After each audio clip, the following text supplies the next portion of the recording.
Hi, I'm Jenny Bristow, and I'm the owner at Hetty and Hop, and I'm recording a special episode of our We Are Marketing Happy podcast because I have a personal update to share. So today I was really honored to accept being named one of the top business owners in St. Louis by Small Business Magazine. A nice award. It was a really wonderful honor. And as part of winning the award, they asked for us to give some secrets to success about how we've been able to build our businesses over the years. Well, I've had a really crazy last few weeks, so I used my time to do something a little bit different. And I thought it was a good opportunity to do the same thing here. So, at the end of January, I was with my husband. We went hiking after a business trip that I had in Arizona. We extended it a couple of days, went hiking in Sedona. And when we were in Phoenix, getting ready to fly back the next day, I had a stroke. So it was a really scary experience. We were walking through a shop and I lost control of my left hand. I was holding my phone. I kept dropping my phone over and over. And then I looked at my husband and said, I need to go out to the car because I didn't know what was happening, but I just felt something was wrong. And he said the whole left side of my face was drooping and I was whispering. I did not know that. I thought I was talking normal. We had just spent, we just had margaritas and tacos at a rooftop bar. We were living our best lives. So he thought I was being silly and hey, I gotta go to the car. And so he handed me the keys. I go out to the car. My brain couldn't function to read the signs to figure out what the unlock button was. Finally figured it out, sat down, and then just felt fully comatose. I couldn't swallow. And this lasted the whole thing about 5 or 6 minutes. My husband came back out from the shop and he was like, what was that all about? And I was like, I don't know. I feel really weird. We did a stupid thing and we went back to the hotel room so I could lay down because I was exhausted. Whenever you have any sort of brain situation, the number one thing you feel is just complete exhaustion. And so a couple hours later, while we were eating dinner, I Googled the symptoms and looked at him and was like, I think we need to go to the emergency room. I think that was a stroke. Fast forward, yes, it was a stroke. Turned out I've had multiple prior strokes. I fly back to St. Louis to go see my normal doctor, and I end up going and receiving some excellent care here at St. Louis. I'm so appreciative of all of the amazing healthcare systems we have in St. Louis. Fast forward through a couple of weeks of tests, turns out I have a hole in my heart. 20 to 30% of people have this hole. It's a congenital birth defect. Basically, your heart kind of forgets to close that last section. And 20 to 30% of people listening to this right now have that exact same hole. The problem is my hole's pretty big and it lets a lot of blood go back and forth. So when the blood's going through my system, instead of going down through the upper right chamber, down to the bottom into the lungs and then back up, instead it jumps over to the left side and goes right to my brain. So if there's any clotting, the lungs are apparently really great at breaking up clots, but the brain is terrible at breaking a clot. It's not meant for that. And so I'm going to have a heart surgery in April to close the hole. All of this sounds really scary. It's not. So the heart surgery is an outpatient procedure.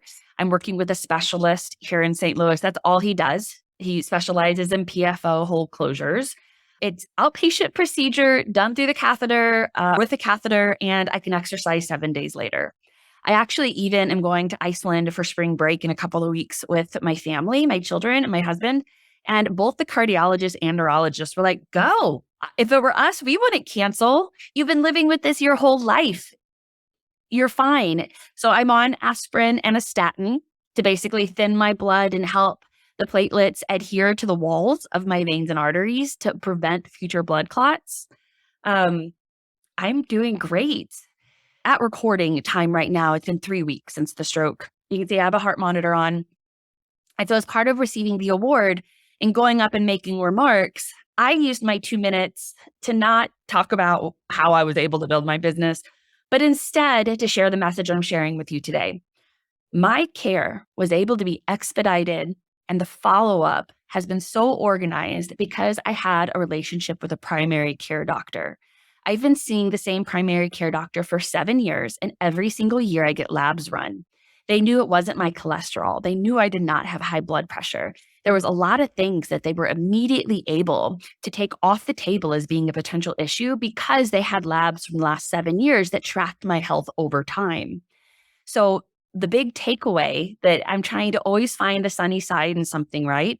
Number one, I'm so appreciative and thankful that the stroke left zero cognitive or physical impacts. I have a little bit of a headache off and on and get fatigued a little easier. They say that it'll last a couple of months, then I'll be fully back to normal. But besides that, I have no issues whatsoever. It's absolutely a miracle. And so I'm very appreciative that I'm able to get this whole fix before a more serious stroke happens. But I also think it's an opportunity just to use my voice in this experience to encourage everyone, especially women, to find a primary care doctor and make an appointment. Especially women, for some reason, we feel like seeing our OB every year is our annual checkup. It's not. They're not paying attention to your blood pressure or your cholesterol or your vitamin D levels or any family history you may have about heart issues. That's not enough. And so please, please, please, if I can influence just a small handful of people to find a primary care doctor and schedule an appointment, even if they can't get you in for an appointment for 8 months, please do that. Because I cannot explain how much better my care has been and follow up because I have one point of contact that knows me, reaches out proactively to follow up, coordinates with all the other doctors, and everything's been extremely seamless. So I can't promise that will be your experience with any future medical issues just because you have a primary, but I can tell you that having labs for multiple years in a row has the potential to be extremely beneficial in the future. So again, I am perfectly healthy. It's bananas what's happening. The doctors say that I've had at least 2 major strokes, but the neurologists say it may be as many as 10 because of all of the little lights and things on my scan. I only know about one of them. So maybe I was sleeping during the other ones. I don't know.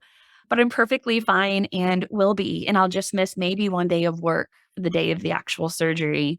I feel very, very lucky to not only have the amazing family support. My husband's been cooking dinner every single night. So I'm going to like ride that train as long as I can. But also my team at Heady and Hot, because I have not had to worry about work. If I have a headache and like need to lay down a little bit in the afternoon, they've got it. I'm so thankful, not only for Maggie, but the rest of the leadership team and every single Hoppian. They're an amazing team, and I'm very, very blessed to have them. So again, big takeaway, schedule an appointment. Please set a deadline for yourself by the end of the day today or tomorrow. There's no reason that you can't call the scheduling hotline for your local health system, find a primary care doctor that has an opening coming up, and make an appointment. Make sure you tell them about any prior family history with strokes or heart disease so they can run any specialized tests around blood coagulation, A1Cs, or anything special like that. This is a message that's really near and dear to our heart since our primary passion at Heady and Hop is improving patients' access to care. So again, please make that appointment, and thanks for tuning in and caring. Have a great day.